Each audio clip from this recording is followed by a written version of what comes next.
factors has profound influence.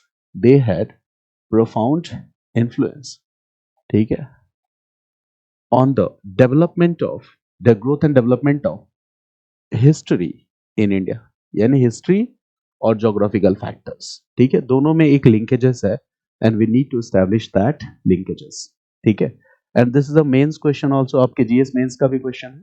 This was asked I hope in 2023 पूछा गया था पूजा 2023 में. तो आई थिंक दैट ये 2000 मतलब I am not very sure here, थोड़ा मुझे याद नहीं आ रहा है, बट आप लोग एक बार कंफर्म कर लेना. शायद 2023 मेंस का एक क्वेश्चन था, ज्योग्राफिकल फैक्टर्स किस तरह से हिस्टोरिकल डेवलपमेंट्स को अफेक्ट करते हैं, ठीक है. और जो दूसरा टॉपिक हम डिस्कस करेंगे वो क्या है, टॉपिक नंबर 2. उसके बाद हम एंटर करेंगे हिस्ट्री में, और वो टॉपिक नंबर 2 होगा, ठीक है, sources of historical information. Because we are going to read history, तो वो क्या सोर्सेज हैं हिस्टोरिकल इंफॉर्मेशन में के, this we need to understand. So the second topic will be sources of historical information. Okay, so here we will discuss a broad outline, और आगे चल के sources of historical information नए नए facts आते जाएंगे पूरे पूरे क्लास, जितने भी AMC की क्लासेस हैं, और उनको आप अपडेट करते रहोगे. मेरी बात समझ गए ना? यहाँ पे एक आउटलाइन आपके दिमाग में डेवलप हो जाएगा. So the first topic, geographical factors and how they have profound influence on the development of history, this we are going to discuss. ठीक है, कि कैसे ये इन्फ्लुएंस है हिस्ट्री पे इसका.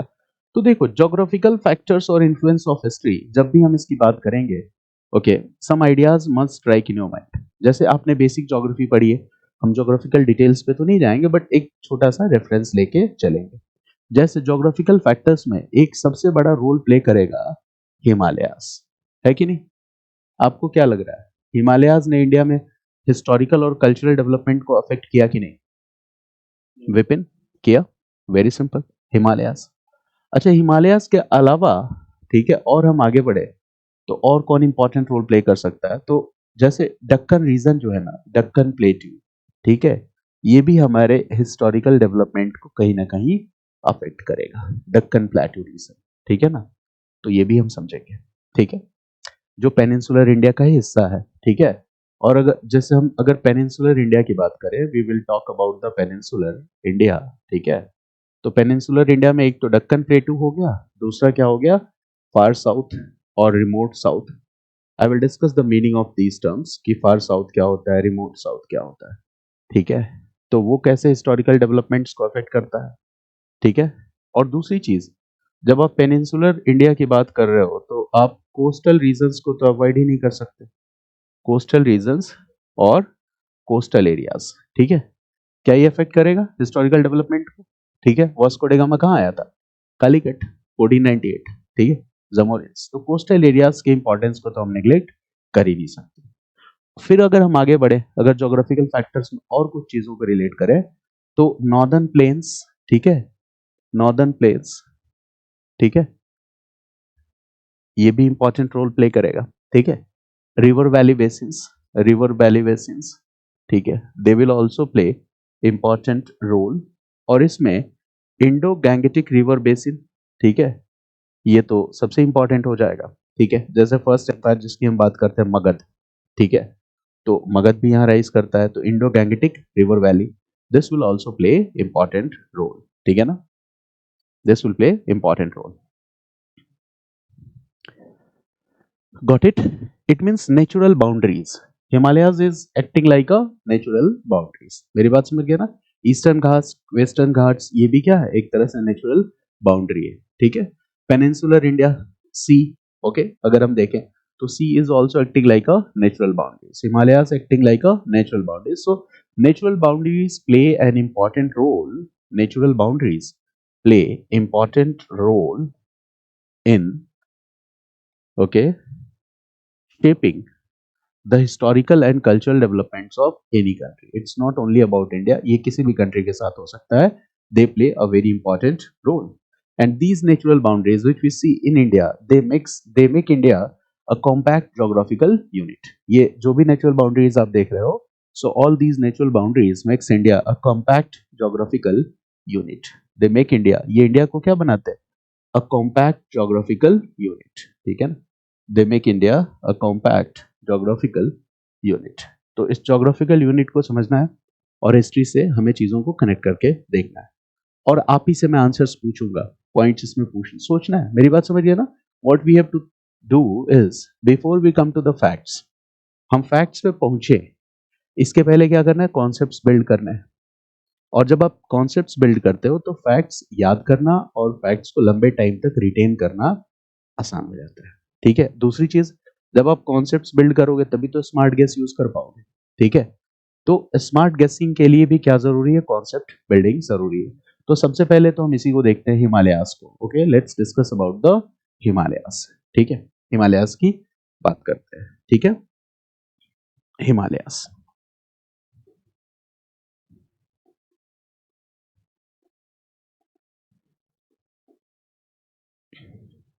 ओके, देखो, अगर आप हिमालयास की बात करते हो यहाँ पे, ठीक है, हिमालय, तो the it is also called, okay, sentinel of India, Bharat का प्रहरी। Right this, it is also called sentinel of India, Bharat का प्रहरी। ठीक है, ये भी कहते हैं इसको भारत का प्रहरी। It is also called sentinel of India, Bharat का प्रहरी।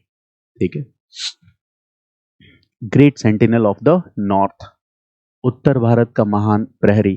ओके, तो ये सारे वर्ड्स यूज किए जाते हैं हिमालय के लिए, that it is the great sentinel of the north, great sentinel of the north. ठीक है, तो when we are calling it sentinel, so that is for a particular region. प्रहरी क्या करता है, सेंटिनल क्या करेगा, हमें प्रोटेक्ट करेगा। ठीक है, प्रोटेक्ट करेगा, जो थ्रेट्स हैं उनसे प्रोटेक्ट करेगा। तो किस तरह के थ्रेट से हिमालय हमें प्रोटेक्ट करता है, this we need to understand. तो पहला जो सबसे इंपॉर्टेंट पॉइंट है, क्यों हम इसको सेंटिनल कह रहे हैं, तो वो सबसे इंपॉर्टेंट पॉइंट है, it protects us from cold and dry winds of Siberia. अगर ये हमें प्रोटेक्ट नहीं करता, ठीक है, तो अगर नॉर्दर्न आर्कटिक विंड से अगर हिमालयाज हमें प्रोटेक्ट नहीं करता, तो हमारी हालत कैसी हो जाती बताओ, तिब्बत प्लेट्यू की तरह हो जाती। ठीक है, तो एग्जैक्टली exactly, तो इंडिया में जो रिच वेजिटेशन है, जो मॉनसून्स है, जो प्रॉस्पेरिटी है, इकोनॉमिक प्रॉस्पेरिटी है, कहीं ना कहीं ये सब कुछ गिफ्ट है हिमालयास का, किसको, इंडिया को। तो हिमालय का नॉर्थ में होना वो सिर्फ प्रोटेक्ट नहीं कर रहा है, वो हमारी इकोनॉमिक प्रॉस्पेरिटी को भी बढ़ा रहा है, and that's like a gift of Himalayas to the India. ठीक है ना, तो ये सबसे इंपॉर्टेंट पॉइंट है, और इससे हिस्ट्री तो प्रभावित होगी ना, मेरी बात समझो। ठीक है, अगर इंडिया रिच नहीं होता तो सेंट्रल एशिया से सारे के सारे जो ट्राइब्स हैं, न्यूमेरिक ट्राइब्स, वो क्यों भाग के आते हैं इंडिया की तरफ। इंडिया में इतने ज्यादा इन्वेजन्स क्यों हुए, क्योंकि इंडिया के पास नेचुरल रिसोर्सेज थे, और नेचुरल रिसोर्सेज होने के पीछे एक सबसे बड़ा रीजन क्या है, हिमालयाज है। तो you can write this, that it protects India from the cold and dry winds of Siberia. It protects India from the cold, protects India from the cold and dry winds of Siberia. It protects India from the cold and dry winds of Siberia. ठीक है ना, it means protection from northern Arctic winds. ठीक है ना, you can also read this, it means protection from northern Arctic winds. Northern Arctic winds से हमें क्या करता है, ये प्रोटेक्ट करता है। ठीक है, if there was no Himalayas, the condition of India will be the same like the Tibet plateau. ठीक है, ये कोल्ड होता, बैरन होता। ठीक है, इस तरह का वार्म क्लाइमेट हमारे यहाँ नहीं होता। ठीक है ना, तो Indian civilisation, right this, Indian civilisation and culture is a gift of Himalayas. Indian civilisation और culture is a gift of Himalayas, it is a gift of Himalayas. ठीक है ना, इसके बाद आ जाओ अगले पॉइंट पे, हिमालयाज और क्या इंपॉर्टेंट रोल प्ले कर रहा है।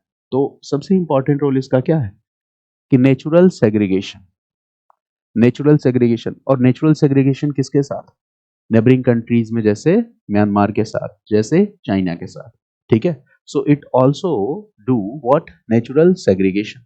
तो यहाँ पे भी इसका एक रोल है कि नेचुरल सेग्रीगेशन, नेचुरल सेग्रीगेशन।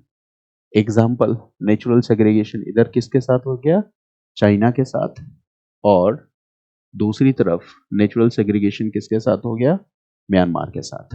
ठीक है, एक चीज नोटिस करो, इंडिया का कल्चर, कस्टम, फूड स्टाइल, ठीक है, dressing style, it is very unique or not, it is very unique and different even to the nearest neighbours, जो हमारे नजदीकी पड़ोसी हैं उनसे भी अलग है हमारा कल्चर, खान पान, वेशभूषा।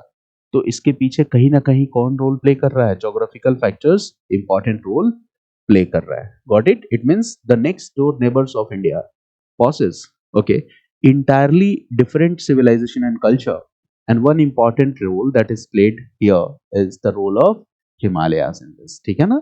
So India's culture is unique, आप कहते हो ना India's culture is unique, अपने आप में यूनिक है। क्यों यूनिक है? क्योंकि ये हमारे नेक्स्ट डोर नेबर्स के कल्चर से भी क्या है?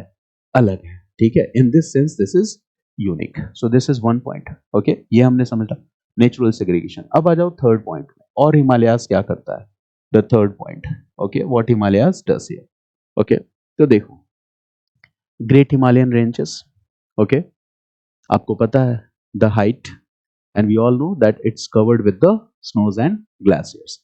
अब आ जाओ हिमालयाज में ओपनिंग्स और द पासेस, ठीक है, ओपनिंग्स और द पासेस इन हिमालयास, ठीक है, ओपनिंग्स और द पासेस, ओपनिंग्स और द पासेस इन हिमालयास, ठीक है ना। तो यहाँ पर हम दो तरह के ओपनिंग्स की बात करेंगे। Will also talk about the narrow openings, ठीक है ना, ओपनिंग्स और the passes in Himalayas. Are there very wide openings और passes for the free flow of traffic through Himalayas? No, no wide openings और the passes for the free flow of the traffic. तो ये तो पहली बात हो गई कि नो वाइड ओपनिंग्स और the passes, no wide openings or passes for the free flow of traffic, for the free flow of traffic, no wide opening or passes for the free flow of traffic, ठीक है। हाँ, कुछ narrow passes है, there are some narrow passes, yes there are some narrow passes, कुछ narrow passes हैं। The example of these narrow passes are, आप सब लोगों को पता है, फॉर एग्जाम्पल जेलेपला दर्रा, नाथुला दर्रा, जोजिला दर्रा, ठीक है ना, सुना ना आपने, Karakoram, okay. So read this Jelepla, Zoji La, Nathula passes etcetera, ठीक है। और ये जो पासेस हैं जेलेपला, जोजिला, नाथुला एक्सेट्रा, कितनी ऊंचाई पे हैं बताओ? 16 to 17,000 फीट की ऊंचाई पे है। और साल का अधिकतर टाइम क्या होता है? They are covered with snows, glaciers, ठीक है। तो इस कंडीशन में, ठीक है, अगर ये एक तो नैरो पैसेज है, दूसरा is it open throughout the year? The answer is no, some part of the year, साल के कुछ हिस्सों तक ये ओपन रहेगा, it's not open throughout the year, ठीक है। अधिकतर समय ये क्या हो जाता है? ब्लॉक हो जाता है। तो देखो एक तरह से कितना अच्छा प्रोटेक्शन लाइन हमने बना रखा है कि कुछ नैरो ओपनिंग्स हैं, वो भी 16 टू 17,000 फीट की ऊंचाई पे है, 16 टू 17,000 फीट की ऊंचाई पे है, and most of the year, ठीक है, वो क्या होता है? They are covered with snow, so that narrow passage route is closed, so it's open only for a few months, केवल कुछ मंथ्स के लिए ही ओपन होता है, it's only open for a few months.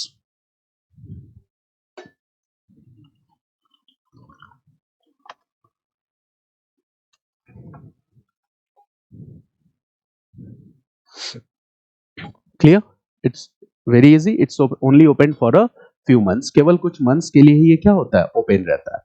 अब इसके बाद देखो, limited communication, right this, that's why limited communication is possible, limited communication is possible. तो अब ये बताओ, लेकिन जो इन्वेडर्स थे, जैसा कि विपिन ने अभी कमेंट में लिखा, आखिर वो आए कैसे, किस रूट से वो क्या है?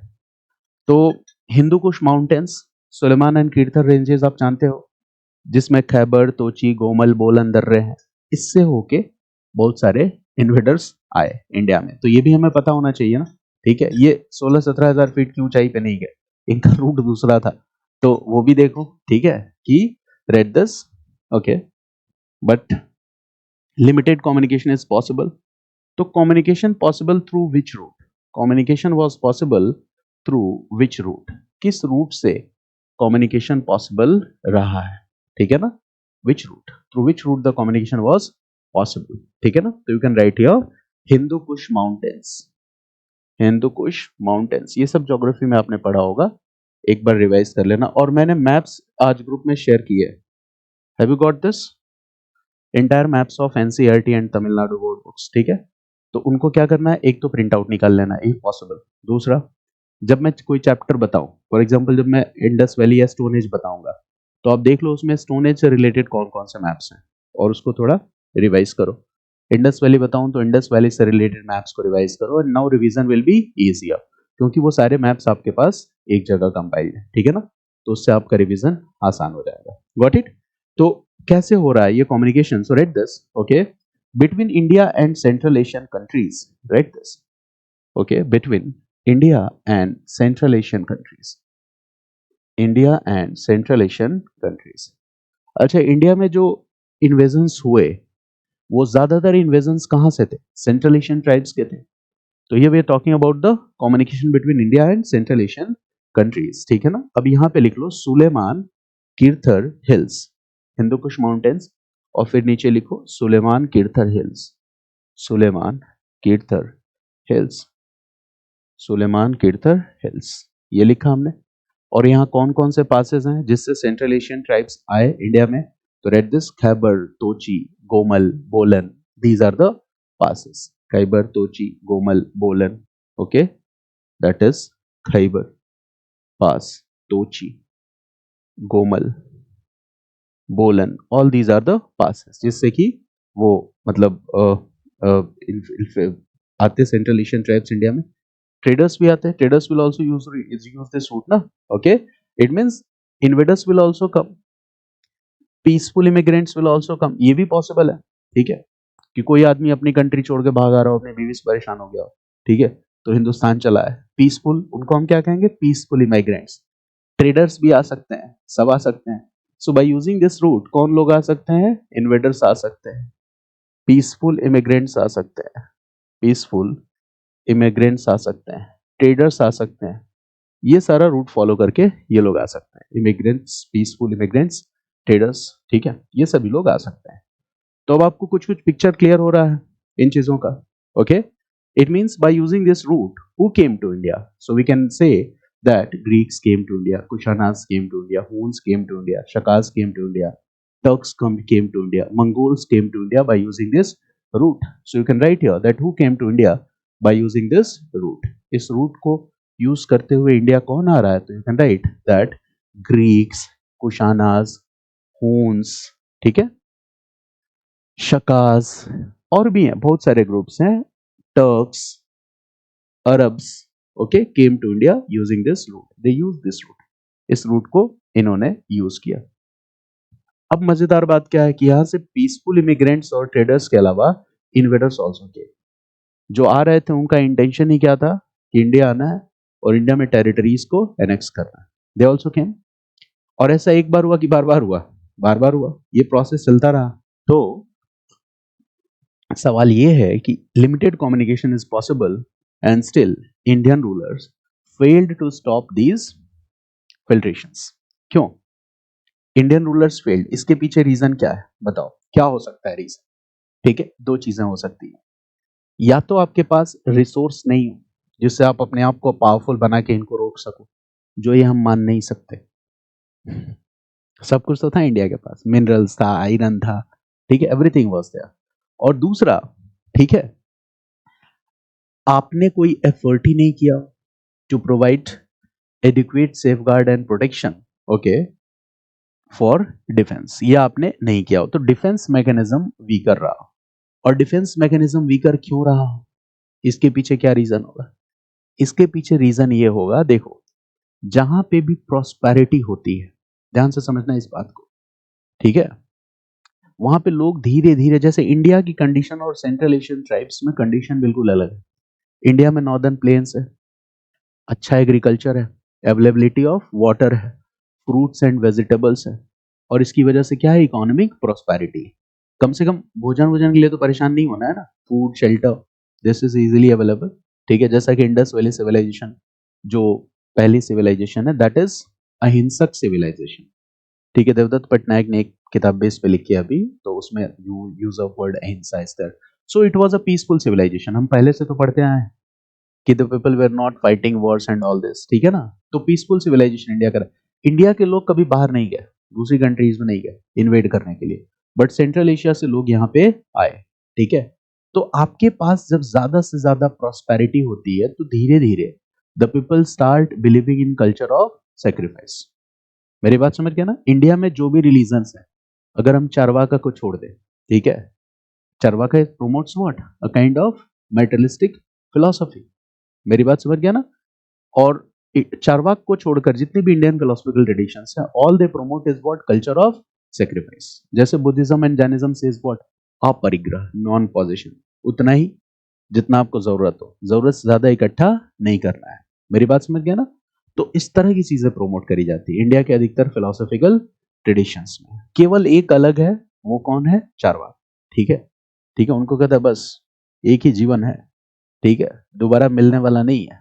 तो ये सब भुलावे में मत मत पड़ो, ठीक है। इस दुनिया में आए हो तो फिर, ठीक है, जम के लाइफ एंजॉय करो। कल के बारे में मत सोचो कल क्या होगा। कोई रिवर्थ वर्थ टाइप की चीजें नहीं होती है, कोई स्वर्ग नर्क नहीं होता है, कोई नर्क नहीं है जिसमें आपके पकौड़े तले जाएंगे, तो डरने की कोई जरूरत नहीं, ठीक है। यावत जीवेत सिखम सुखम जीवेत ऋणम कृत्वा घृतम पिबेत। जब तक जियो सुख से जियो, ठीक है। लोन लेने से मत हिचकिचाओ, पैसा उधार लो, जम के खर्च करो, ठीक है। भस्मीभूतस्य देहस्य पुनरागमनम कुतः। एक बार अगर जीवन खत्म हो गया, okay, so there is no any scope for the rebirth. यावत जीवित सकम जीव, until you are alive you should live life happily, ठीक है। You should live a life that is full of comfort and luxury. Once this life is ended, there is no any another life after death, okay. तो materialistic philosophy को उन्होंने promote किया, but बाकी जितनी भी philosophies है, for example India there are six philosophical traditions, जिसको आप यू से षड दर्शन कहते हो ना। Six, shad means six philosophical traditions, जिसमें चारवाक, बौद्ध, जैन, सांख्य, योग एक साथ आ जाता है, न्याय वैशेषिक और मीमांसा एंड वेदांत एक साथ आ जाता है। तो चारवाक को छोड़ के remaining all promote culture of sacrifice. मेरी बात समझ गया ना। तो कहीं ऐसा तो नहीं कि ये culture of sacrifice, economic prosperity और इन सारी चीजों ने, है ना, हमें डल बना दिया था, सुस्त बना दिया था, इनएक्टिव बना दिया था। हमें लगता था अपने पास तो सब है ही है, कोई दूसरा आएगा हमारे घर में डकैती डालेगा, कोई बात नहीं, मेरी अलमारी से 10 लाख रुपए उठा के ले जाएगा, कोई बात नहीं, मेरे पास 1,000 करोड़ पड़े हैं ब्लैक मनी कहीं और रखा हुआ, ले जाओ 10 लाख, कोई फर्क नहीं पड़ता है। इस भाव में जब आप आ जाओगे तो क्या करोगे, है ना कहीं प्रोटेक्शन मैकेनिज्म आपका क्या हो जाएगा, वीक हो जाएगा। So this might be one reason, and that's why we can say that repeatedly foreign invaders invaded India. लगातार वो क्या करते रहे, इन्वेड करते रहे ना। कोई ऐसा तो है नहीं कि एक बार इन्वेड किया और रुक गए, दे रिपीटेडली इन्वेडेड इंडिया। अच्छा देखो, जैसे राजस्थान में चले जाओ तो, ठीक है, राजस्थान में प्रॉब्लम क्या था शुरू से। अगर Indo Gangetic river valley basin की बात करें या इंडस रिवर बेसिन रीजन की बात करें, झेलम चिनाब, जैसे पंजाब में आ जाओ तो झेलम चिनाब रावी ब्यास सतलज, ठीक है। पंजाब का मतलब ही है कि लैंड ऑफ 5 रिवर्स। मेरी बात समझ गया ना। तो पंजाब इकोनॉमिकली प्रॉस्पर है। अच्छा दूसरी चीज, जब भी इन्वेडर्स आएंगे तो घुसेंगे किधर से, बताओ, पंजाब से। तो सबसे ज्यादा लड़ाई किसको फेस करनी पड़ेगी, पंजाब को। दिल्ली पे भी अगर अटैक करना है तो पंजाब होके ही तो आना है ना। मेरी बात समझ गया ना। तो सबसे ज्यादा अगर फ्रीक्वेंट इन्वेजन्स अगर किसी को फेस करना है तो दैट स्टेट इज पंजाब। वो कौन है, पंजाब है। Have you got my point. तो पंजाब में अगर बार बार अटैक होगा, जैसे जितने इंपॉर्टेंट बैटल फील्ड्स हैं, जैसे पानीपत, पानीपत का बैटल कितना इंपॉर्टेंट है, कुरुक्षेत्र, पानीपत, ये सब रीजन क्या है, जैसे ये दिल्ली का बैकयार्ड, ऐसे समझो। दिल्ली इंपीरियल कैपिटल थी और ये सारे रीजंस क्या है, दिल्ली के बैकयार्ड है। पहले इन्वेजन्स होंगे तो इन्हीं को झेलना पड़ेगा। तो यहाँ के लोग उन इन्वेजन्स से अपने आप को प्रोटेक्ट करने की कोशिश करेंगे और वो प्रोटेक्ट करने की कोशिश में ये बहादुर हो जाएंगे। मेरी बात समझ गया ना। दे will be the Fyers fighters. जैसे सिख रेजिमेंट, देखो कितना जलवा है सिख रेजिमेंट का। तो क्यों पंजाब के लोग पावरफुल हुए, उसके पीछे रीजन ये है। अच्छा राजस्थान, राजपूत, ठीक है, and Rajput take pride in the protection of Brahmins and the cows. धर्म का रक्षक भी खुद को कहते हैं। दूसरी चीज क्या है ना, वाटर स्कैर्स रीजन, मतलब है तो, ठीक है, इंडो गैंगेटिक रिवर वैली की तरफ फर्टाइल भी नहीं है, तो यहाँ पे स्कैर्सिटी ऑफ रिसोर्सेज होंगी कि नहीं, होंगी ना। और जहां पे भी स्कैर्सिटी ऑफ रिसोर्सेज होंगी, ठीक है, वहां के लोगों में एक अलग किस्म का जुझारूपन होगा, ठीक है। उनकी फिजिकल स्ट्रेंथ, उनका करेज, उनकी ब्रेवरी बिल्कुल अलग लेवल की होगी। मेरी बात समझ गया ना, ठीक है। तो राजस्थान के लोगों का जो तेवर है या राजपूतों का जो तेवर है वो अलग है। क्यों है? इसके पीछे भी एक रीजन है। क्योंकि ये क्या रहा है, this is a resource scarce region, ठीक है। जैसे जो सेंट्रल एशिया से ट्राइब्स आ रहे हैं वो बहुत एग्रेसिव है, ठीक है। आपके साथ चाय पीते पीते कब आपका गला काट देंगे आपको पता नहीं चलेगा। खूब मीठा मीठा बोल रहे हैं, बढ़िया से चाय पार्टी चल रही है, आपकी टी पार्टी चल रही है, और अचानक तलवार से आपका गला काट देंगे, ठीक है। यानी कि उनको छल कपट प्रपंच यूज करने में थोड़ा भी हेजिटेशन नहीं होता है। मेरी बात समझ गए ना। क्यों हेजिटेशन होता है? क्योंकि वो कहां से आए हैं, रिसोर्स स्कैर्स रीजन से। वहां रिसोर्सेस के लिए उनको आपस में ही फाइट करना था। They themselves are fighting among, there was, इसको हम कहते हैं इंटरवैरिंग ट्राइब्स। सेंट्रल एशिया में ये ट्राइब्स आपस में ही क्या कर रही थी, लड़ रही थी, to control to over the resources. Lastly वहां से भाग के कहा चले आए, हिंदुस्तान की तरफ चले आए, ठीक है। तो इसीलिए वो स्वभाव से क्या हो गए थे, क्रूएल हो गए थे। मेरी बात समझ गया ना। लेकिन वो क्रूएल्टी आपको राजस्थान के राजपूत में नहीं दिखेगी। वो बहादुर है, but they are the man of the words, ठीक है। What they make promise they will, okay, उसको क्या करेंगे, उस कमिटमेंट को फुलफिल करने में भी यकीन रखेंगे। इसके पीछे रीजन क्या है, ठीक है। तो एक तो स्कैर्स, मतलब स्कैर्स स्कैसिटी है रिसोर्सेस की। दूसरी तरफ इंडिया का जो कल्चरल ट्रेडिशन है वो किस बात को प्रमोट कर रहा है, कल्चर ऑफ सेक्रीफाइस को प्रमोट कर रहा है। दूसरी चीज, हमारे जो पूरा का पूरा रिलीजन है, उस पूरे के पूरे रिलीजन में किस बात पे फोकस किया गया है, हमारा रिलीजन जो है ना मोरालिटी और एथिक्स को प्रमोट करता है, ठीक है। Indian religions they promote what, morality and ethics. जैसे आप बुद्धिज्म और जैनिज्म पढ़ोगे तो you will get many topics from GS paper 4। आप रामायण की स्टोरी सुनते हो, राम की स्टोरी सुनते हो, दैट इज कॉल्ड मर्यादा पुरुषोत्तम, ठीक है। यानी जिसका एथिक्स पेपर 4 पे पूरा का पूरा कमांड हो, ठीक है। जो क्या है, एक आइडल सन है, एक आइडल हस्बैंड है। हालांकि देखो उसमें क्रिटिसिज्म है, बट स्टिल, ठीक है ना। तो जहां पे भी एक आइडल्स की बात करते हैं तो promotion of morality and the ethics. तो ये सब चीज का कॉम्बिनेशन है कि इंडिया के लोग बहादुर होते हुए भी वैसे क्रूएल और कनिंग नहीं हुए जैसा कि सेंट्रल एशियन ट्राइब्स में देखा गया है। मेरी बात समझ गया ना। इनका कोऑपरेटिव नेचर रहा है, दूसरों को प्रोटेक्ट करने में बिलीव करते। तो there are so many things that we need to understand. Got my point, okay. तो invaders will come to India, और देखो कुछ चीजों को रिलेट कर रहा है। वो क्या है, देखो अब ये बात तो आपने देखा सुलेमान और कीर्था रेंजेस का। Now let's look to this part, ठीक है। एक और पार्ट को देखते हैं। सपोज इंडिया, और आप आ जाओ इस रीजन में जिसको आप अफगानिस्तान वगैरह कहते हो, ठीक है ना। ठीक है, अफगानिस्तान वाले रीजन को देखते हैं, ओके। तो अफगानिस्तान में देखो, काबुल एंड अफगानिस्तान वैली में हम आ जाते हैं। काबुल एंड अफगानिस्तान वैली, आप बताओ, है ना। इस वैली में ये रिसोर्स स्कार्स रीजन है कि resource abundant region? This is a resource scarce. यहाँ पे क्या है, स्कार्सिटी ऑफ रिसोर्सेस है, स्कार्सिटी ऑफ रिसोर्सेस है। यहाँ पे जो डेमोग्राफिक कंपोजिशन है, this demographic composition is mixed. ये मिक्स्ड डेमोग्राफिक कंपोजिशन है, ठीक है। मिक्स्ड डेमोग्राफिक कंपोजिशन है। मिक्स्ड डेमोग्राफिक कंपोजिशन क्यों कह रहा है? क्योंकि पॉलिटिकल टेरिटरीज जो इंडिया की है, कब से हम ऐसा डिफाइन करें, बड़ा मुश्किल है, ठीक है। जैसे अगर आप पुराने एपिक्स की बात करोगे जो धर्म ग्रंथों में लिखा गया है, वो तो सीधा सीधा ये कहता है, ठीक है, कि जो हिमालयाज हिमालयाज ले लो और इधर सीज ले लो, नॉर्थ में हिमालयाज और सीज, इसके बीच का पूरा जो लैंड मास है वो पूरा का पूरा ही क्या है, भारतवर्ष है। मेरी बात समझ गया ना। तो अगर हम उनकी बात देखें तो ये सबका सब क्या था, भारतवर्षी था। लेकिन फिर भी ये पूरे के पूरे रीजन में हम क्या देखते हैं कि again, okay, different tribes will come here, ठीक है। Those who want to invade India वो कहाँ आएंगे, अफगानिस्तान काबुल वैली इधर आएंगे ना पहले, ठीक है। इंडिया में इन्वेड करने से पहले उनका कैंप कहाँ लगेगा, बताओ, यहीं लगेगा। अफगानिस्तान काबुल में कैंप वैम्प लगेगा, फिर आगे की तैयारी होगी, ठीक है।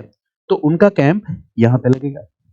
यानी कि एक और बात है, अगर आप इंडिया के प्रोटेक्शन को इंश्योर करना चाहते हो तो you will have to protect ensure the protection of what, north west frontier. North west frontier के प्रोटेक्शन को इंश्योर करना होगा। When I will teach you Delhi सल्तनत पीरियड एंड मुगल पीरियड, तो मैं बताऊंगा नॉर्थ वेस्ट फ्रंटियर्स के प्रोटेक्शन को इंश्योर करने के लिए क्या किया गया। ब्रिटिश ने नॉर्थ वेस्ट फ्रंटियर्स के प्रोटेक्शन को इंश्योर करने के लिए क्या किया, मेरी बात समझ गए। यानी एंशिएंट इंडिया के बाद जब हम मिडिवल इंडिया में आते हैं, दिल्ली सल्तनत पीरियड में, ठीक है, तो नॉर्थ वेस्ट फ्रंटियर्स को प्रोटेक्ट करने के लिए कौन से एफर्ट है, मुगल पीरियड में कौन से एफर्ट है और ब्रिटिश पीरियड में कौन से एफर्ट है, ये हमें जानने की जरूरत है। चलो ठीक है, इसके बाद एंटर जब आप करोगे तो कौन सा रीजन आ जाएगा, which region will come, Punjab. इसके बाद क्या हो गया, पंजाब। ये एक रफ स्केच में ड्रॉ कर रहा हूं, पंजाब आ जाएगा, ठीक है। और Punjab here is standing like a watch dog of freedom and sovereignty in India.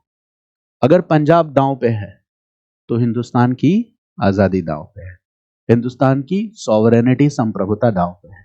तो Punjab here was standing, Punjab here was standing, Punjab here was standing like a watchdog of, like a watchdog of freedom and sovereignty in India. Freedom and sovereignty here in India. Punjab here was standing like a watchdog.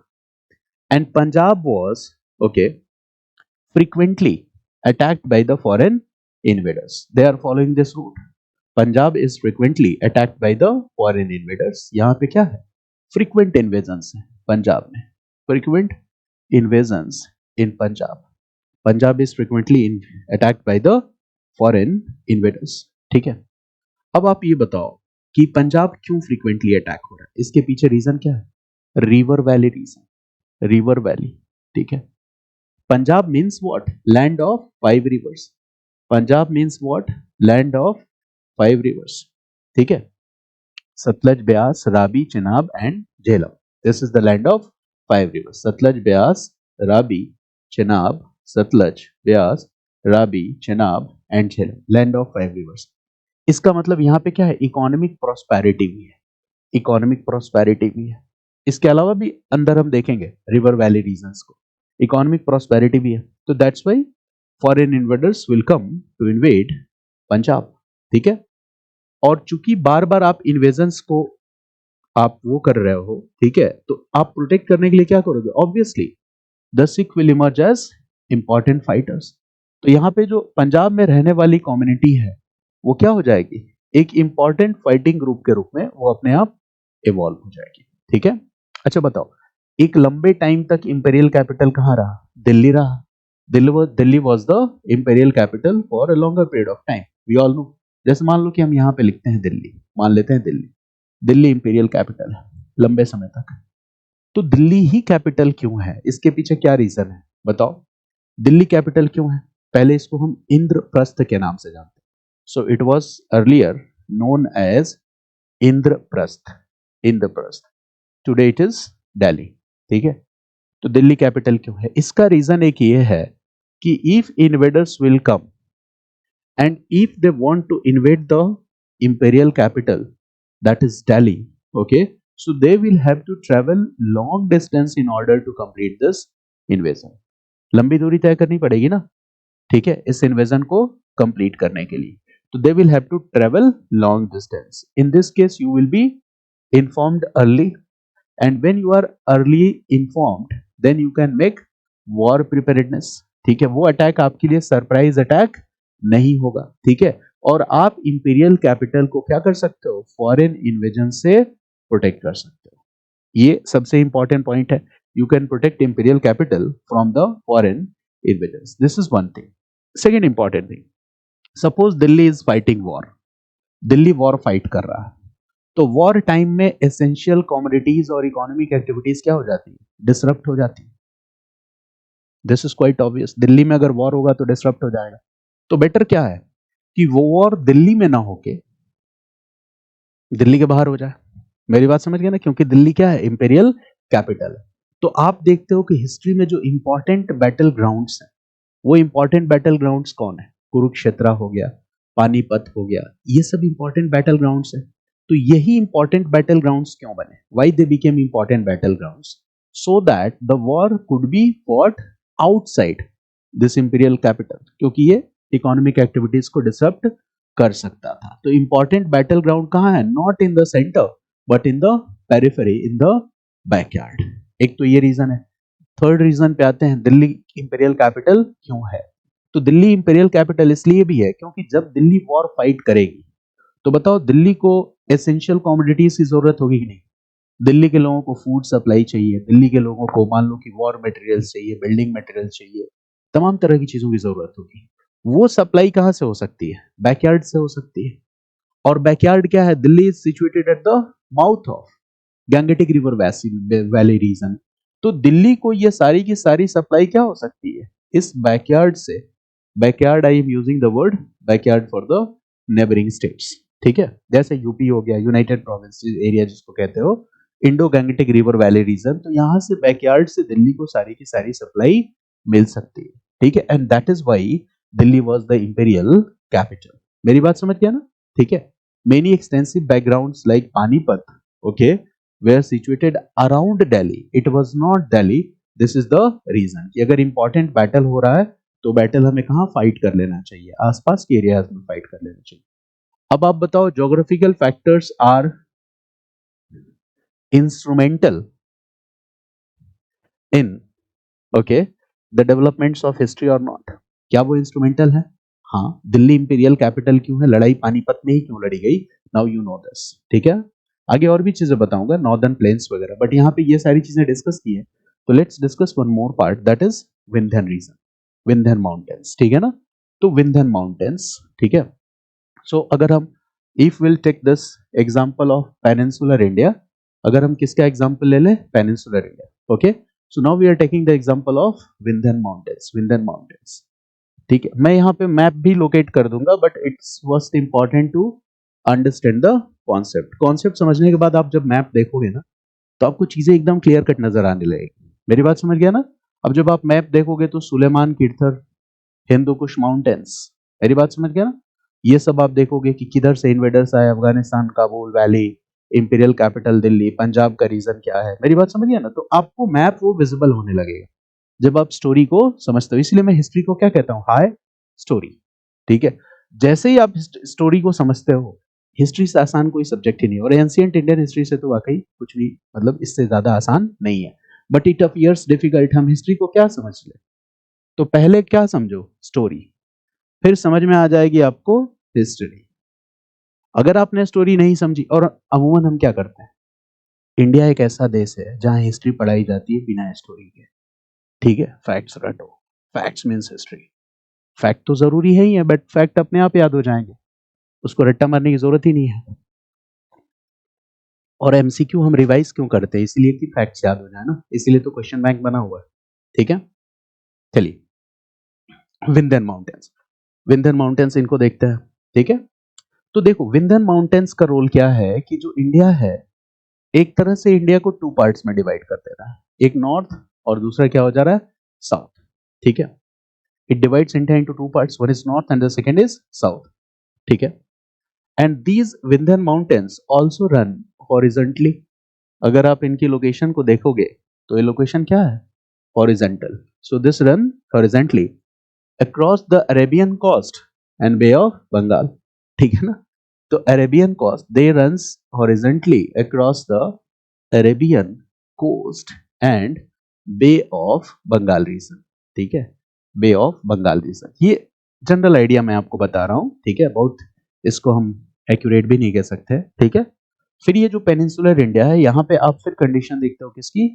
Western Ghats की और eastern Ghats की। ये भी आपको पता है, western Ghats and eastern Ghats. ठीक है, I am only giving some hints. ठीक है ना? You all are well familiar about these topics. Western Ghats, और यहाँ पे हमने क्या लिख दिया? Eastern Ghats, eastern Ghats. ठीक है, और मैं कुछ वर्ड्स लिखूं, सेंट्रल हाईलैंड्स, समझ पा रहे हैं इसको? सेंट्रल हाईलैंड्स, फॉरेस्ट एरियाज और ये सारी चीजें। ठीक है ना? तो यहाँ पे क्या आ जाएगा? सेंट्रल हाईलैंड्स भी आ जाएगा। राइट दिस, सेंट्रल हाईलैंड्स भी आ जाएगा। अब when you will look at the map, in areas को देखना है और समझना है। ठीक है, कि जैसे शिवाजी को औरंगजेब माउंटेन रैट क्यों कहता था? शिवाजी की गुरिल्ला वॉरफेयर टैक्टिक्स क्यों थी? मेरी बात समझ गया ना?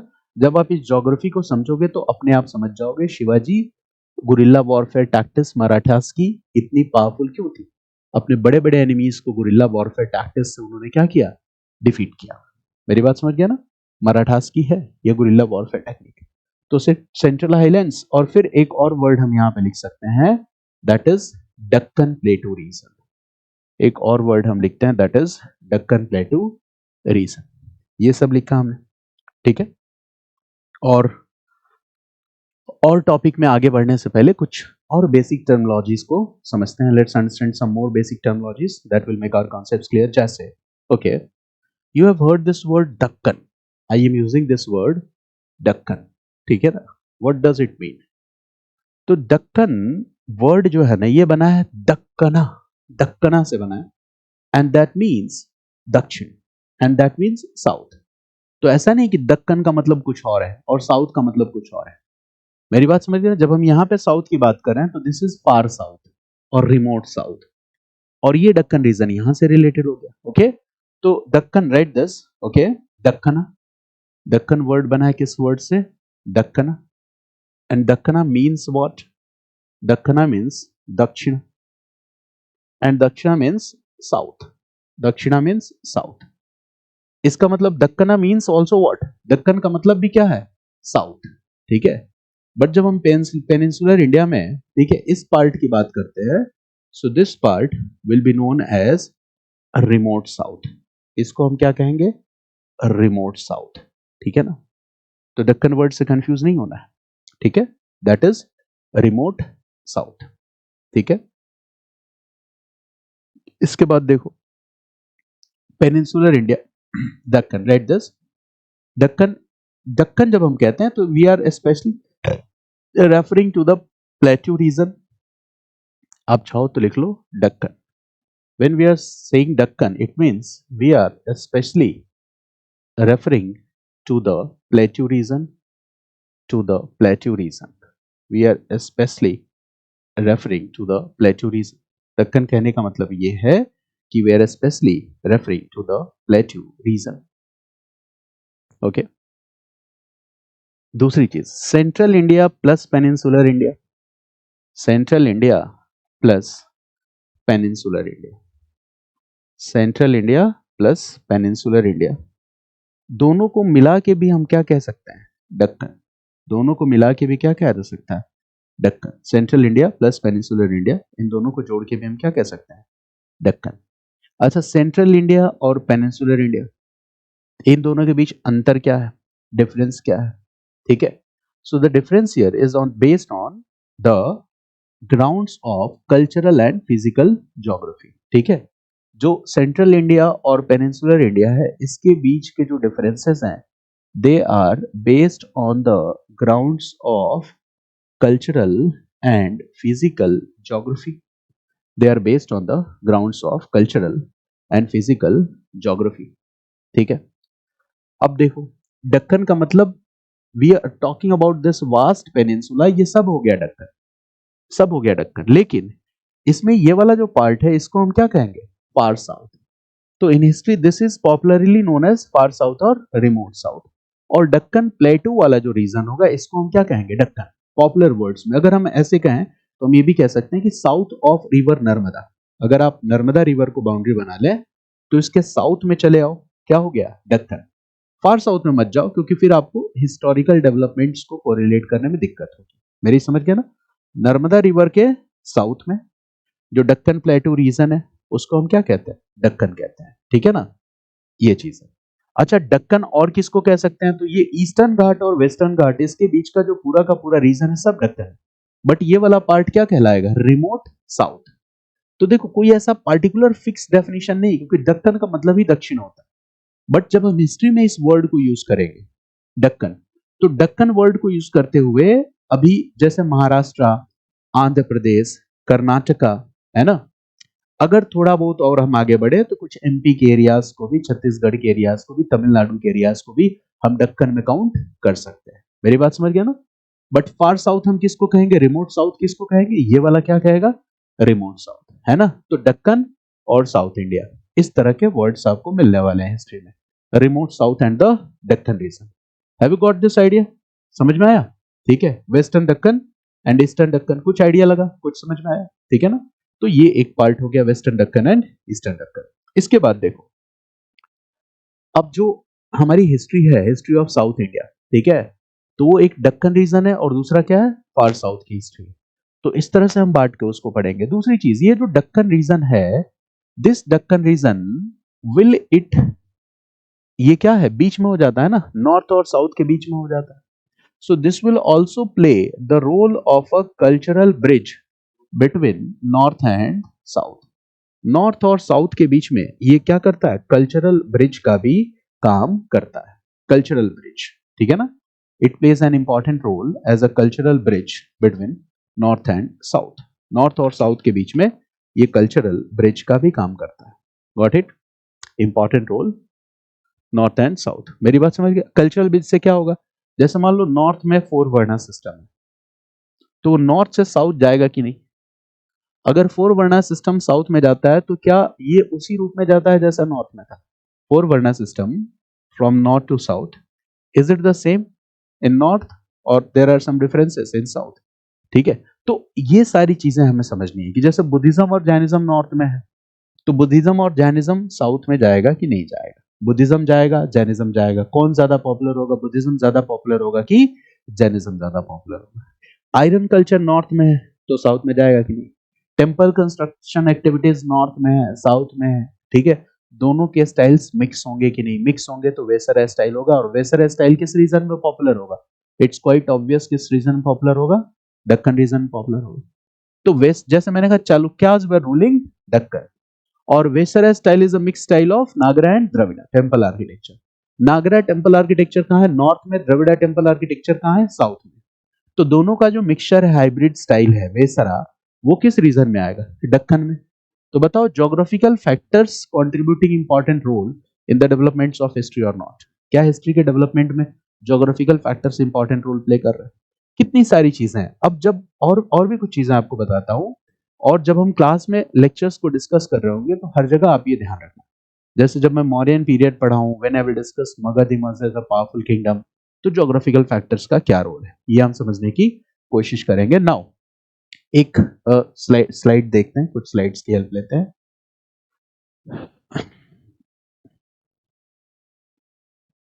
Okay, now you are looking at this map, visible है, ठीक है। अब इसमें देखो, अभी जो मैंने आपके साथ डिस्कस किया, whatever I have discuss with you, ठीक है ना, you can get some idea from this map also, ठीक है। ये जो रीजन है इंडस प्लेन, ये पूरा का पूरा रीजन इंडस प्लेन है, ठीक है।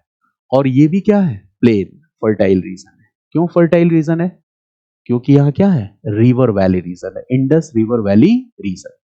जैसे इंडस, ठीक है, झेलम, चेनाब, राबी, ब्यास, सतलज, और ये क्या हो गए, इंडस रिवर हो गए।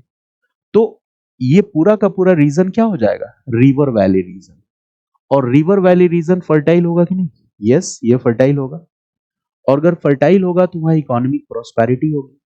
अगर इकोनॉमिक प्रोस्पेरिटी होगी तो वहां कल्चर और सिविलाइजेशन ग्रो करेगा, फ्लरिश होगा।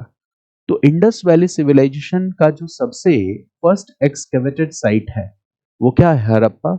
और आर्कियोलॉजी में एक ट्रेडिशन है कि अगर जो फर्स्ट एक्सकेवेटेड साइट है उसी के नाम पे उस सिविलाइजेशन का नाम रख दिया जाता है। तो Indus valley civilisation was called Harappa civilisation, ठीक है। तो अब आप समझ गया ना कि Indus river valley and its tributaries, okay, that is the river valley region, that is the fertile region.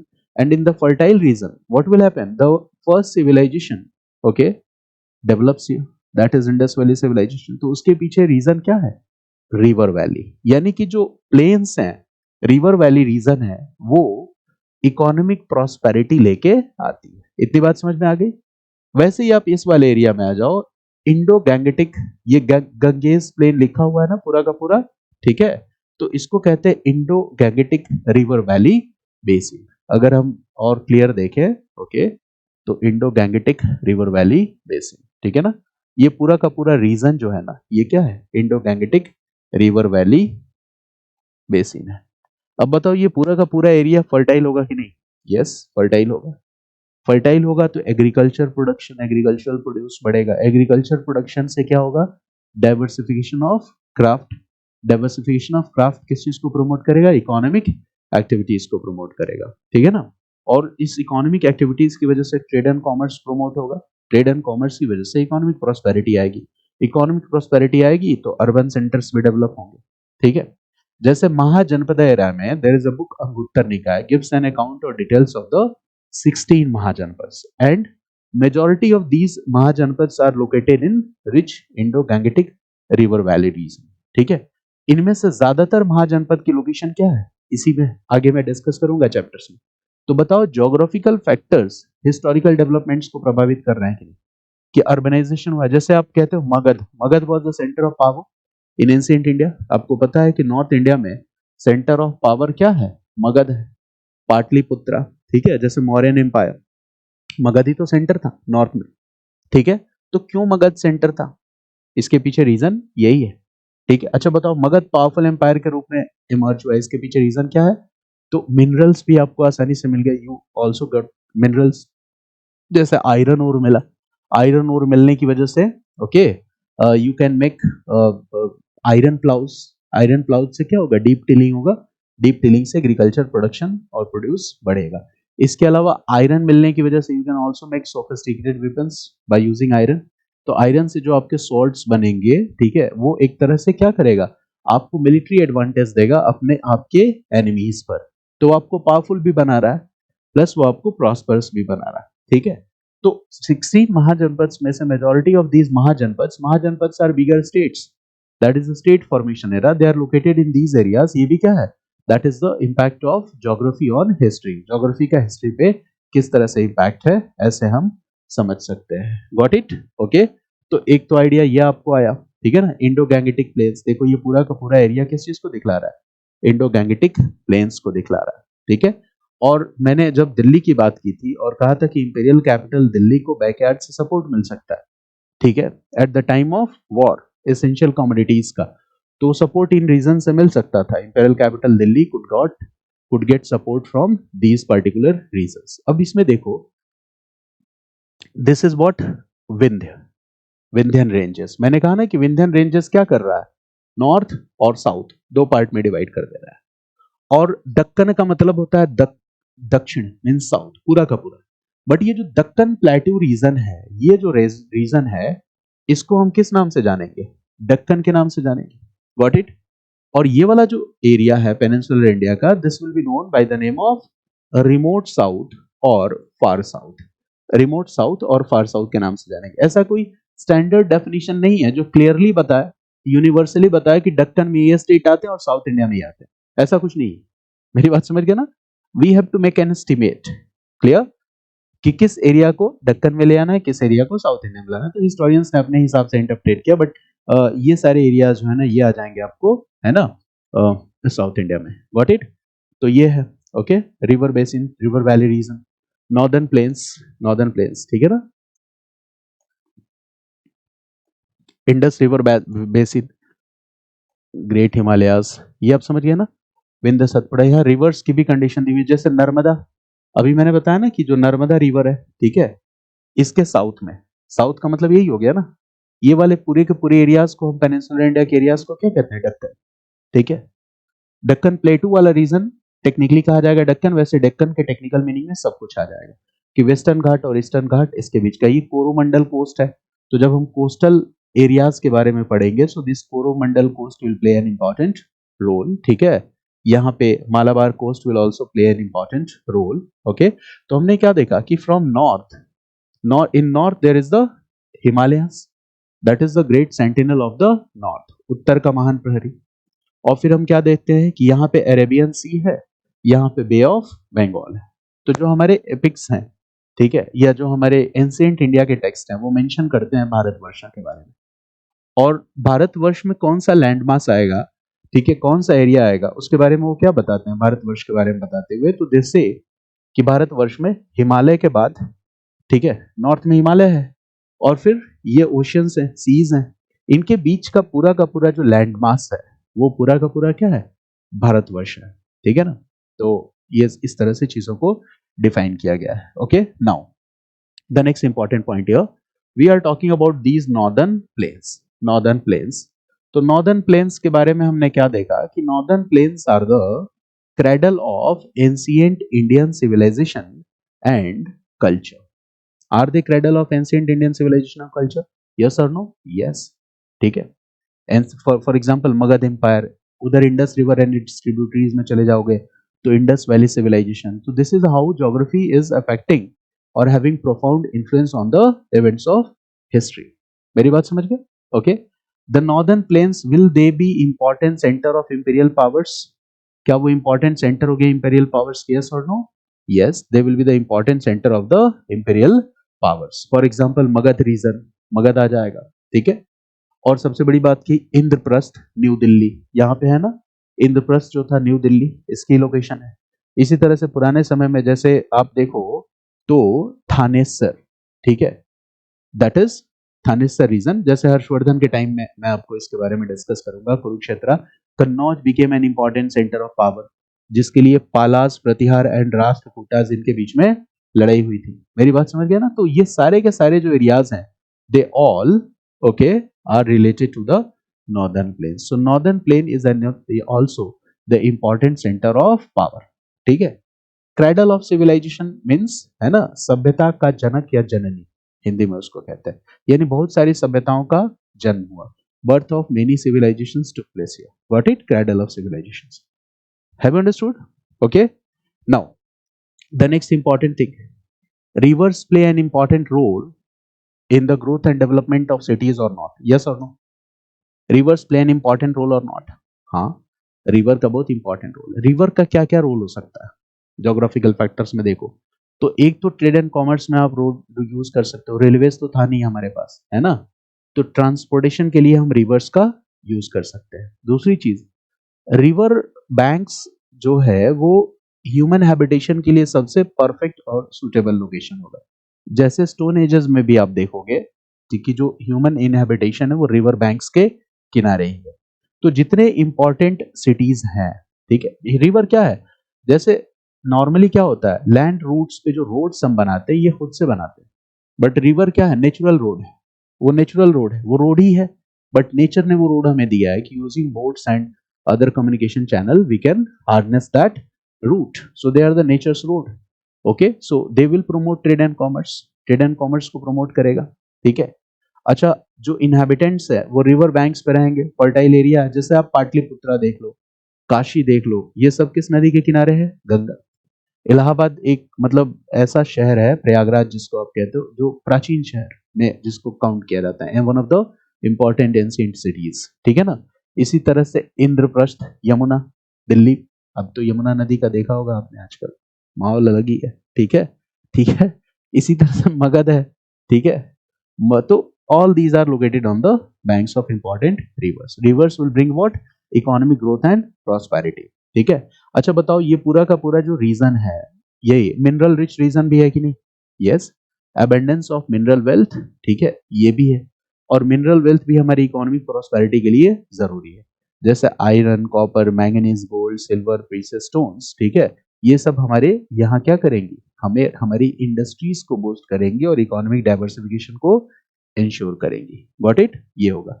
अच्छा बताओ, जब इकोनॉमिक प्रॉस्पेरिटी होगा, एग्रीकल्चर बेहतर होगा, इकोनॉमिक डाइवर्सिफिकेशन होगा, ट्रेड एंड कॉमर्स होगा, so in that condition okay the rulers will patronize art or not? Yes. They will patronize scholars or not? Yes. अगर आपके पास सरप्लस है, अगर आप खाने पीने के लिए जूझ रहे हो तो आर्किटेक्चर क्या करोगे? आर्किटेक्चर तो तभी आएगा ना जब इकोनॉमिक ग्रोथ एंड प्रॉस्पेरिटी आएगी. मेरी बात समझ गया? तो इकोनॉमिक ग्रोथ एंड प्रॉस्पेरिटी भी आती है. और यही रीजन है कि India becomes a land of religion, philosophy and spiritualism also. क्यों इंडिया में इतने सारे रिलीजन्स आए और सारे के सारे रिलीजन एक ही बात सिखा रहे हैं? क्या? Culture of sacrifice. विवेकानंद ने कहा इतना भी सेक्रीफाइस जरूरी नहीं है. मेरी बात समझ गया ना, कि बाबा बन जाओ, जिसको देखो वही बाबा बन रहा है. तो सब क्या सिखा रहे हैं? Culture of sacrifice. त्याग करो, त्याग करो, त्याग करो. लोगों को समझ में भी आ रहा है कि जीवन में धन संपत्ति इकट्ठा करके क्या करेंगे. बाबा लोग यही प्रवचन देते हैं, खुद मर्सिडीज में घूमते हैं. ठीक है. तो कल्चर ऑफ सेक्रीफाइस. ठीक है. देखो सभी बाबाओं के पास महंगी महंगी गाड़ियां हैं. ठीक है. वो ऑल्टो वगैरह से नहीं चलते हैं, वैगनार से नहीं चलते हैं, वैसे उस गाड़ियों से हम लोग चलते हैं. ठीक है ना। तो कल्चर ऑफ सेक्रीफाइस को क्या किया, प्रोमोट किया, ठीक है ना। तो षड दर्शन में आउट ऑफ 6 फिलोसफीज, ठीक है, except one, all promotes this culture of sacrifice. सब क्या करते हैं, कल्चर ऑफ सेक्रीफाइस को प्रमोट करते हैं। इंडिया के लोग पीस लविंग हैं, टॉलरेंट हैं, ठीक है, और कंटेंटेड लोग हैं। मतलब ऐसा नहीं है कि रिसोर्सेज के लिए भागा भागी, कहीं दूसरे देश पे कंट्रोल कर ले, कब्जा कर ले, ठीक है। अच्छा देखो क्या होता चला जाएगा, जैसे जैसे पॉपुलेशन बढ़ता चला जाएगा और रिसोर्स स्कैर्सिटी होती चली जाएगी, आप देखोगे कि लोगों का जो व्यवहार है वो अपने आप बदलता चला जाएगा। For example, okay, you will realize that the people who belong to your fathers or grandparents generation, they were very helpful and supportive. वो बहुत ज्यादा हेल्पफुल और सपोर्टिव थे। आपने ऐसा, जैसे आपके फादर या ग्रैंडफादर से आप सुनना, वो आपको बताएंगे अपने जमाने की कहानियां, कि गांव में अगर किसी को प्रॉब्लम है, कोई फाइनेंशियल क्राइसिस है, कोई बीमार है, तो पूरे गांव भर के लोग मिलकर उसकी हेल्प करते थे, ठीक है। कोई अपनी बेटी की शादी नहीं कर पा रहा है तो all people will collect funds और उसकी शादी करवाएंगे। उसके परिवार का सम्मान पूरे गांव का सम्मान होता था। होता ना, अभी भी होता है कई जगहों पे, इट्स नॉट कंप्लीटली ओके, अभी पूरी तरह से ये चीजें वेपरेट नहीं हुई है। तो इस तरह के लोग कोऑपरेटिव थे, लेकिन अब क्या है, और लोग क्या करते थे, एक सोशल रिलेशन को मेंटेन करके चलते थे, सोशल फैब्रिक वैसा था। लेकिन आज लोग इंश्योरेंस करवा लेते हैं, जरूरत नहीं है किसी से हेल्प लेने की, मेडिकल इंश्योरेंस, हेल्थ इंश्योरेंस, ठीक है, तमाम तरह के इंश्योरेंस चल रहा है। शादी विवाह खुद ही कर ले रहे हैं, लव मैरिज हो जा रहा है, अरेंज मैरिज की जरूरत ही नहीं पड़ रही है। तो कहीं ना कहीं वो सोशल रिलेशंस क्या हो रहा है, अफेक्ट हो रहे हैं। अच्छा, सोशल रिलेशंस अफेक्ट होने के पीछे रीजन क्या है, बताओ। Nature of jobs and employment, ठीक है, रिसोर्स स्कार्सिटी, धीरे धीरे हम एक अलग तरह की इकोनॉमी में ढलते चले जा रहे हैं। मेरी बात समझ गया ना। और कहीं ना कहीं इसमें पुरानी परंपरागत चीजें, ट्रेडिशनल चीजें कमजोर पड़ती चली जा रही है। तो इंडिया के लोग जो थे वो पैसिफाइड थे, पैसिफाइड क्या, कंटेंटेड बोलेंगे। They are mutual tolerant and peace loving, they believe in the culture of sacrifice, all due to geography, ठीक है। अगर हिमालय नहीं होता तो फिर आप भी ऐसे नहीं होते। मेरी बात समझ गया ना। This is all due to geography. तो कितना इंपॉर्टेंट पॉइंट है, you can write this, that the Indian people peace loving, mutually tolerant, peace living, mutually tolerant and well contented people, peace loving, mutually tolerant and well contented people, believing in culture of sacrifices, believing in culture of sacrifices, believing in the culture of sacrifices, this is all due to our geography। ये सब हमारी geography की वजह से है। और मजेदार बात क्या है, और मजेदार बात सुनो, एंशिएंट इंडिया में इन्वेडर्स केम टू इंडिया, जैसे Indo Greeks, Shakas, Pahlavas, Kushanas, they came to India and they became Indianized. वो क्या हो गए, इंडियनाइज्ड हो गए, ठीक है। जैसे मान लो इंग्लैंड से कोई आदमी आया जिसका नाम है मिस्टर, है ना, जैक्सन, और इंडिया में आके वो अपना नाम जनार्दन तिवारी रख ले, तो आपको कितना हंसी आएगा कि अगर जैक्सन ने अपना नाम बदल के क्या कर लिया, जनार्दन तिवारी रख लिया। वही तो हुआ कनिष्क के साथ। Kanishka belong to the group of invaders. Kanishka क्या है, कुशाना रूलर है, and Kushana are the invaders to India. और कनिष्क इंडियनाइज्ड नेम है, ये वही है कि जैक्सन बन गए जनार्दन तिवारी, ठीक है। तो Kanishka name is also Indianised, ठीक है। Kanishka patronise Sanskrit literature, India, Kanishka has a great contribution to Indian art and culture and the name itself is Indianised. तो क्या हुआ एंशिएंट इंडिया में, foreigners came to India and later they adopted Indian cultural practices and traditions, क्योंकि उनके यहाँ भी इस तरह का कोई कल्चर, कोई रिलीजन डेवलप ही नहीं हुआ था। क्योंकि culture, religious traditions, philosophical traditions, ये सब डेवलप होने के लिए क्या चाहिए, economic prosperity is one factor, ठीक है। भूखा आदमी जब चिल्लाएगा तो वो रोटी रोटी चिल्लाएगा, वो राम राम नहीं चिल्लाएगा। मेरी बात समझ गया ना। जिसको भूख लगी हो वो क्या चिल्लाएगा, रोटी या राम, क्या बोलेगा वो, रोटी। उसके लिए रोटी प्राइमरी है ना। एक लाइन है ना कि भूखे भजन ना होई गोपाला, ठीक है, भूखे पेट भजन नहीं होता है, ठीक है। तो ये इस बात के बड़े ही मतलब बड़े मायने हैं। तो इस बात को आप समझो कि जो सेंट्रल एशियन ट्राइब्स इंडिया आ रहे हैं, और इंडिया आके, है ना, जैसे हेलियोडोरस केम टू इंडिया और उसने भगवतिज्म अडॉप्ट कर लिया, क्यों अडॉप्ट कर लिया? क्योंकि जहां से आया था वहां मामला एकदम शून्य था, कुछ था ही नहीं।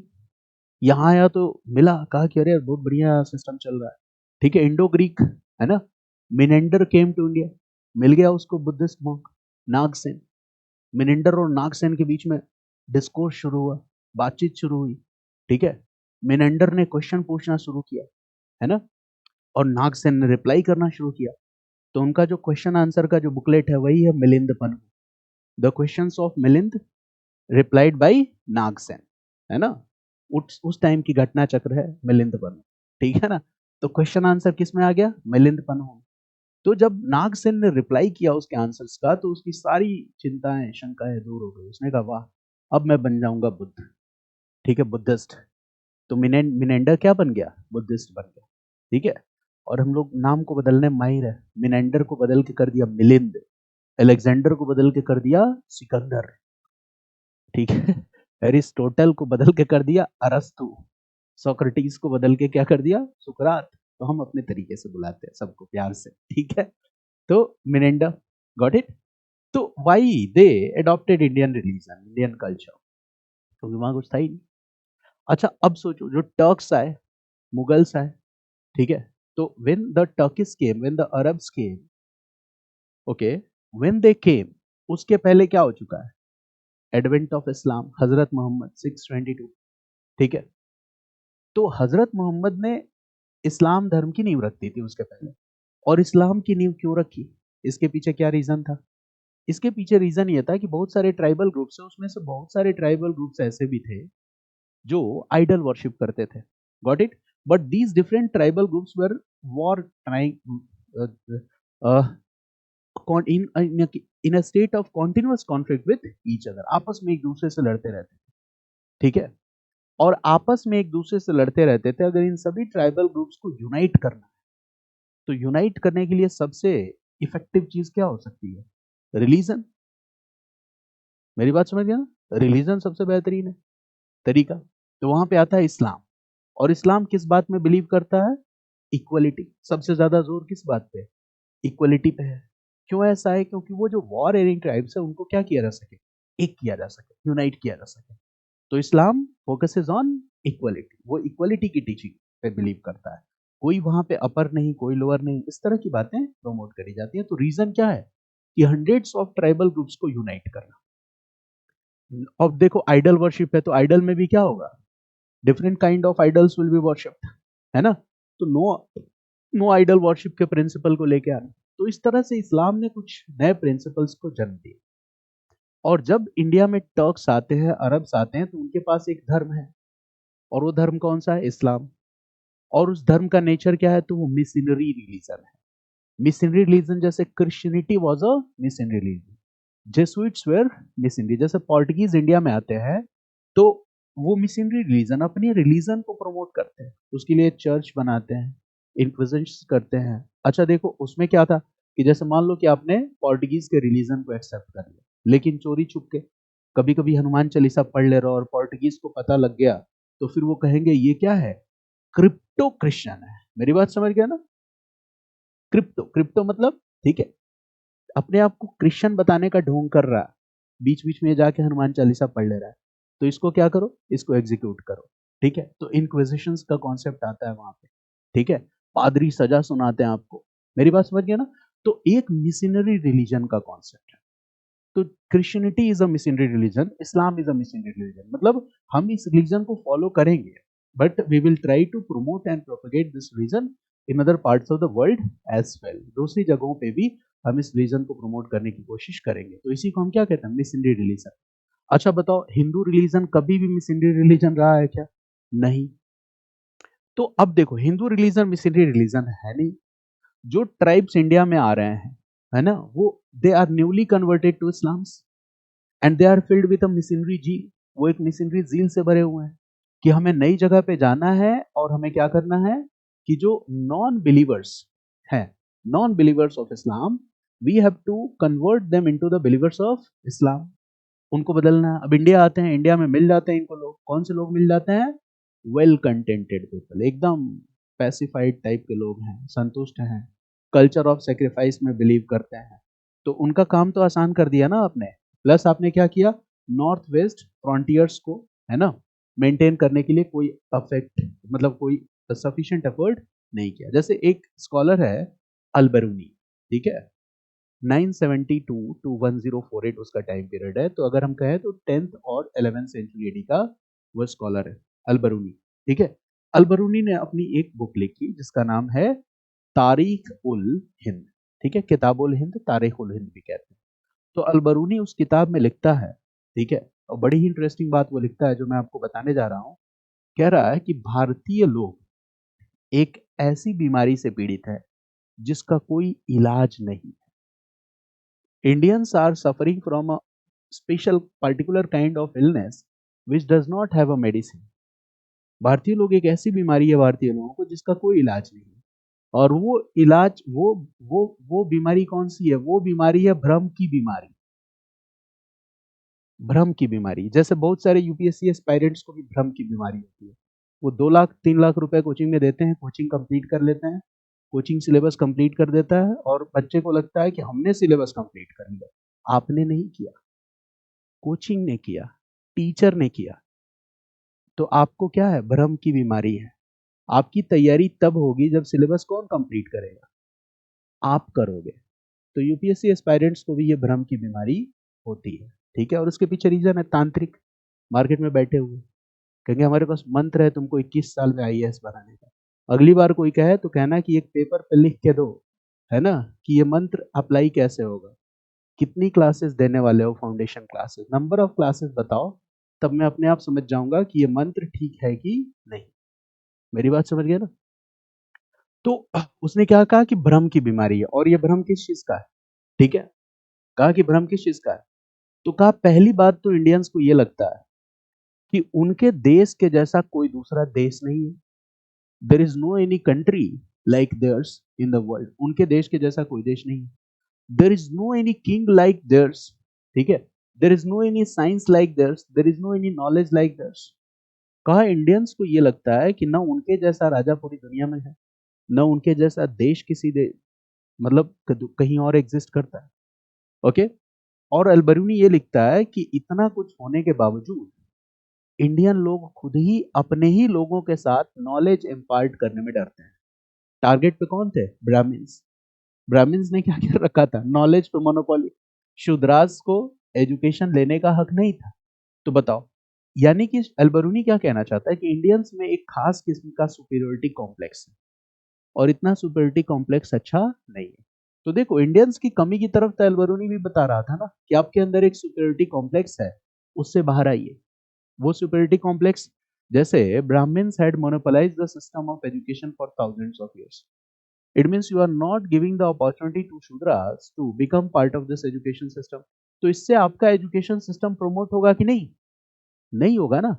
नॉलेज तो और आगे कैसे बढ़ेगा, जब आप डेमोक्रेटाइज करोगे उसको तो ज्यादा चांसेस है ना उसके आगे बढ़ने के। अगर आप restrictions, if will put restrictions on Shudras, if will put restrictions on women, and still you are claiming that you are the spiritual guru, how is it possible? ये पॉसिबल नहीं है ना, ठीक है। First, believe in the idea of equality. I believe in the idea of humanism कि all are equal and all should get equal opportunity, ठीक है, कोई अपर कास्ट नहीं, कोई लोअर कास्ट नहीं।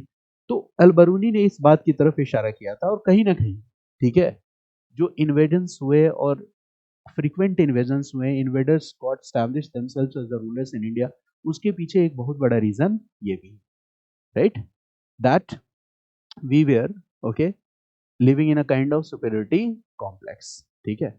और इसी सुपेरिटी कॉम्प्लेक्स से बाहर निकलने के लिए एक बार रिफॉर्म मूवमेंट इंडिया में चला 600-300 बीसी पीरियड में, जिसको हम कहते हैं Buddhism and Jainism. They were like the reform movements of the time. इसी सुपेरिटी कॉम्प्लेक्स से इंडियंस को बाहर निकालने के लिए bhakti and Sufi movements are there. इसी सुपेरिटी कॉम्प्लेक्स से इंडियंस को बाहर निकालने के लिए there are 19th century 20th century socio religious reforms in India. इसी भ्रम से तो बाहर निकालना था ना, कि जो सोशियो रिलीजियस एविल्स हैं, जो ऑर्थोडॉक्सीज हैं, इनको हम क्या कर सकें, इनसे हम बाहर आ सकें। Got it, these are the important points, ठीक है। तो अब आप समझ गए कि how geographical factors influence history, कैसे हिस्ट्री को इन्फ्लुएंस करता है। जैसे दक्कन का लोकेशन ही ऐसा है कि Deccan will be a cultural bridge between north and south. Deccan में वेसराय स्टाइल आएगा, इसका रीजन क्या है? उसका लोकेशन। मेरी बात समझ गए? तो when I will discuss with you the history NCERT book, ठीक है, तो आप इन सारी चीजों को रिलेट कर पाओगे। Got it? So this is just an introduction that whenever we are reading the chapters of history, okay, you will focus on the maps, और थोड़ा इस चीज को खुद से रिलेट करने की कोशिश करना कि यहाँ पे ज्योग्राफी कैसे इंपॉर्टेंट प्ले कर रही है रोल, है ना, डिसाइड करने में हिस्टोरिकल इवेंट्स के।